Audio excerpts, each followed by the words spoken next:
So why would you even want to connect to the body? Well, the body is essentially the emotional aspect of our experience, right? So our emotions and our sensations. And the emotions and sensations speak a completely different language to thought. So it's like a screwdriver and a hammer. So if we're interested in deep level integration and freedom, and as non-dual seekers with sensitive and traumatized nervous systems who want to feel better and integrated while also deepening in insight, there's a lot of incentive here to let our attention go into the body rather than numbing out into the mirage of distractions. Like even spiritual practices like resting as awareness can be a distraction, or going into thought habitually, or distracting ourselves through watching things like spiritual videos. These are all ways that we distract ourselves from not feeling the body and doing the deep integrative work, where the real change happens, where we can lean into life with more courage, where we can do what we want to do in this life rather than sitting in a room like I was 2-3 years ago, meditating for 2 hours every single day, wondering why I didn't have the courage to go out. So the body is what gives us access to that. So I want to go into a bit of depth as to how we can connect to the body, because really the best way to talk about this is what's getting in the way of us connecting to the body. And really the biggest thing is distraction. And we could probably break distraction down even further into gross distraction, like I mentioned, so watching things like Netflix to not feel what's going on in our body. We could break it down into thought. That's a big one, in the way that we numb ourselves out from experience. Or we could even break it down into spiritual practices that can disconnect us from the body as well, like resting as awareness. And I'll go into a bit of depth into each of these. So the first thing, obviously Netflix, watching Netflix, it's pretty cliche at this point maybe that it's like, yeah, okay, we know that's a distraction. We probably, maybe you have a meditation practice 1-2 years, or maybe you have just some sort of awareness around like how distraction can be harmful, yet we still do it. Like we watch YouTube videos, that's my primary source of distraction. We watch like YouTube, TikTok Reels, YouTube Reels, whatever we do. And what that's doing, the reason we do that, or the reason we go to grab food from the fridge when we're not hungry, or the reason we keep checking our phone when we're sitting around, is because there's probably some sort of restlessness or uncomfortable emotion in the body. And yeah, you know that, right? But we still do it. So the real skill and the real deeper maturation of being in your body is recognizing when that happens. I was speaking to a good friend of mine and a client that I've worked with in somatic inquiry, and he had a process that was happening where, even though he had done so much meditation, like a lot of meditation practice, this guy's really like a really earnest practitioner, bringing it out into daily life, but yet he still had this thing that kept happening where he became disconnected from his body when he reached a certain point of restlessness within himself. So like he would even notice that was happening. Like he would have like a flare up of restlessness, of uncomfortable sensation in the body. And it's basically saying, get your phone. You know, you got to get your phone. I know that you're aware of this process, but you're going to get your phone now because the restlessness was so uncomfortable. And then he would do it. You know who you are if you're watching this video. So these are just things to be aware of when in the way that we disconnect ourselves from the body, because if we do disconnect, we're really missing an opportunity to go into the sensations and the coping strategies that are keeping us in these really restless and uncomfortable states. Whereas if we're able to feel the sensation fully with curiosity, and even do something like shadow work that I do with people, somatic inquiry, then we can start to pull these things apart, because maybe that restlessness is a deep sense of like inadequacy, or a deep sense of I'm not good enough. And if we can actually tune into that and unhook that, get some leverage in it, like put a catheter in cardiac healthcare. If someone has a occluded artery, I used to work in cardiac healthcare, if they have an occluded artery that has calcium buildup in it, it's like you're putting in a, what they do to open up that artery is they'll put in a catheter up through, which is a small little tube that goes up in through the blood vessel. And they put a little balloon inside of it and they inflate up the balloon so that the blood can then flow again freely through it. Like, whereas if we're distracting ourselves, we miss that opportunity to stop our heart attack or our emotional blockage, the kink in the pipe, and addressing and integrating this part of ourselves, and also deepening an insight, but not by cultivating deeper equanimity. So we want to be able to orient to the bodily sensation rather than distracting through this sort of gross distraction. Now, this also goes for the second category, thought. So let's actually do an exercise right now. So maybe you can feel your feet on the ground. Maybe you can feel your bum on the chair. Or maybe you can notice sensation in your midline. Pick any, I just want you to pick any sensation right now, any sensation at all. Maybe a tightness in your neck, tightness in your heart, tightness in your gut. Just pick one. Now, while feeling that sensation, feel it fully. Now, don't worry, I'm going to give you an opportunity to practice this. Well, there'll be a little bit of space in the video. Feel that sensation, and now think about what you're going to be doing in your day.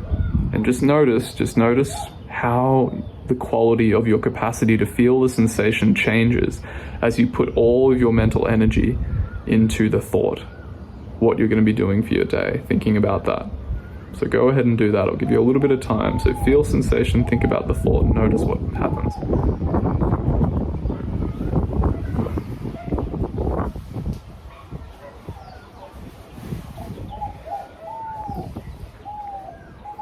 Okay. What did you notice? For me, when I do that exercise, I notice that, well, for me, I've been doing this for quite a while now, so I know that I can sort of feel sensation while being in thought, but I notice that the more I put attention into the thought itself, then I start to lose more and more contact with the bodily sensation. And the crazy thing is that people are walking around doing this all of the time, right? Like, that's what we do. We have this weird sort of dissociated thing that can happen where we're lost in thought, and we're so identified with the fact that we're lost in thought that we don't even know that that's happening. And in that process, we're numbed out from our body.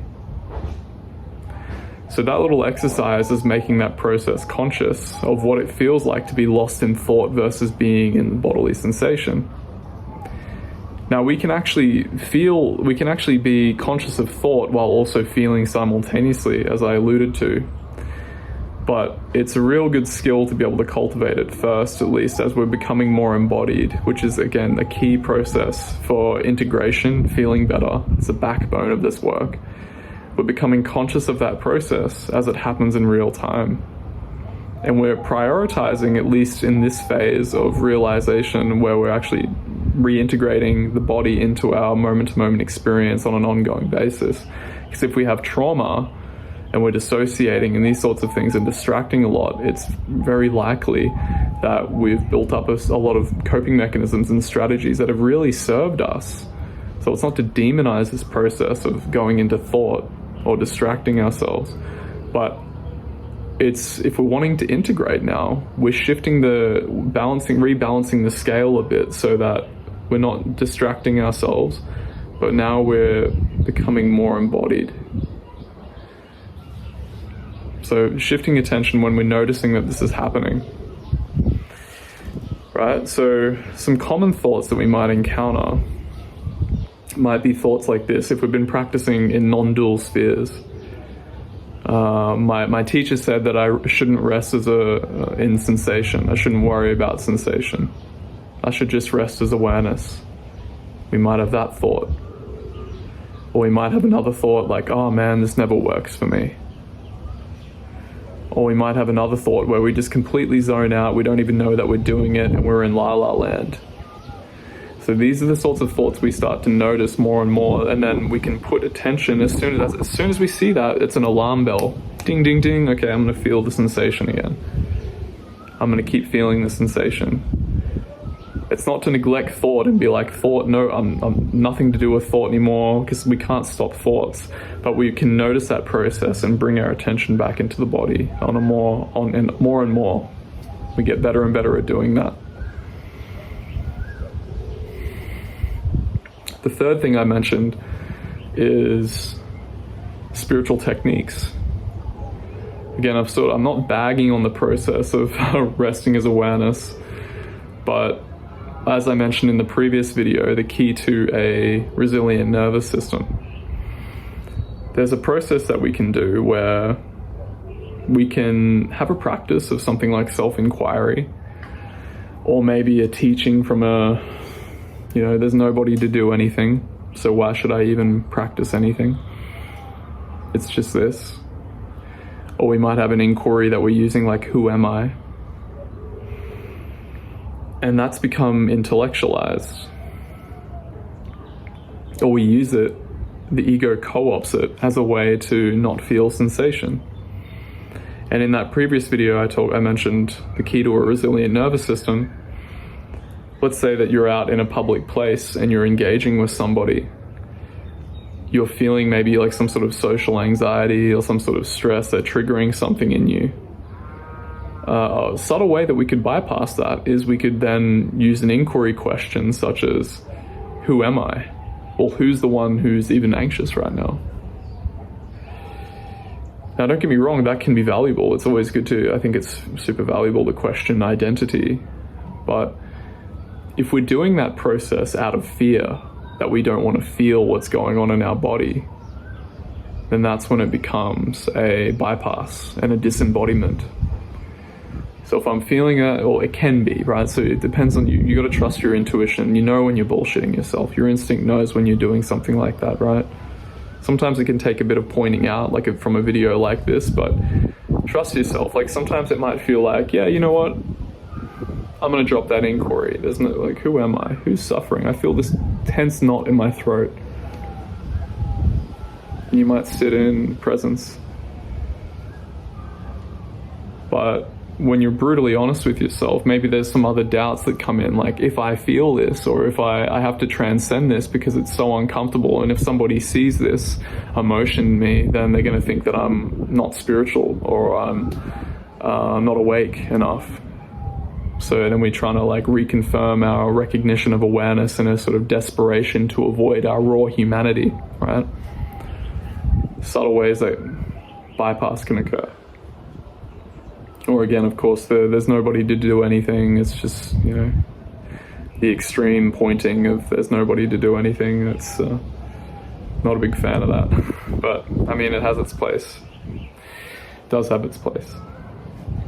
So these are the three ways we distract ourselves from feeling the body, the key process for integrating. And what this might look like is the more that we notice these mechanisms unfolding, of distraction, of not feeling the body, the more just that recognition, that clear seeing of what's happening will bring us into the body, and we'll start to feel more. And we'll really come to realize that the issues are in the tissues. The issues are in the tissues. So, and we're almost like reintegrating that part of ourselves that was disembodied. We're reharmonizing the mind, the body, and the spirit. Previously, we're disconnected from the body. We may have recognition of mind, we may have some awareness of thoughts, and we may have some recognition of spirit, of awareness, of consciousness. but we haven't come into contact with the body yet, and that's where the real integration happens. And what this might look like is, at first, we might be able to feel the body, and then we'll still occasionally get distracted by thoughts pretty often, actually. We'll get distracted by thoughts. But then the more that we do this practice, the more that we'll get better and better at noticing the subtle and insidious ways that we distract ourselves. So that time when you're just about to get up to go to the kitchen to get something to eat because you're feeling uncomfortable in your body, or you're just about to watch Netflix or just about to eat sweets to not feel that unpleasant emotion, you might be able to catch yourself just for a little moment, and then you go and do the thing. But as you continue to mature in this process, then you start to notice that more and more, that you really can, when you give attention to this, you start feeling the body more, you start to get much more leverage on the sensations. Asking questions like, do I really have to react to this? Do I really have to think about something else right now? Or can I just come back to feel the body? Do I really have to think about that really practical thing that I know I need to get done, this project I'm working on? Or am I using that thought to avoid something that's more primary, this deep feeling of inadequacy that's been here my whole life? Or do I really have to go up and grab my phone to check my Facebook notifications to see that post, whether people have commented on that post I put up? Or do I really have to go on YouTube right now? And we just have those little gaps that just keep getting bigger and bigger, and we feel the body. So whenever we feel that tendency to distract, we're just getting more and more astute at noticing when we do that.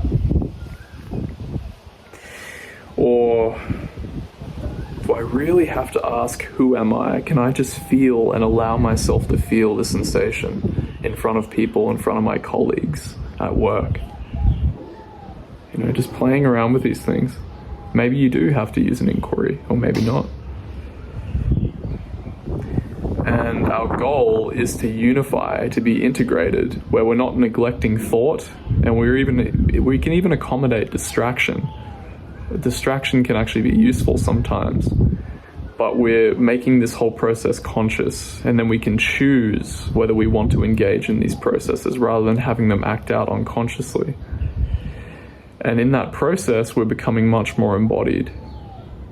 We're learning to connect to the body. So this is how we connect to the body, is we notice these processes happening and keep attuning attention back and feeling more deeply and more thoroughly. And this really sets the stage for the much deeper work, like shadow work and deepening in presence, in recognizing our true nature, because we're not motivated by fear and inquiry anymore.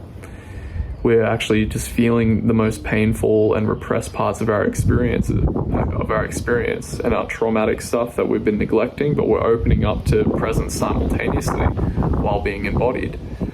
So we're deepening in insight. All of these things coming together, and it starts with the body. And for deeper integration work, we can then do things like shadow work from this space, where we can engage with these inner parts of ourselves that the kinks in the pipes that occurred in early childhood, to release them, to integrate these parts that are no longer serving us, that have served us previously but are no longer serving us. So, to summarize that whole process, there's a lot there. It's key to become noticing, it's key to notice the body. It's key to bring our attention into the body, especially if we're non-dual seekers with sensitive and traumatized nervous systems, to do this process.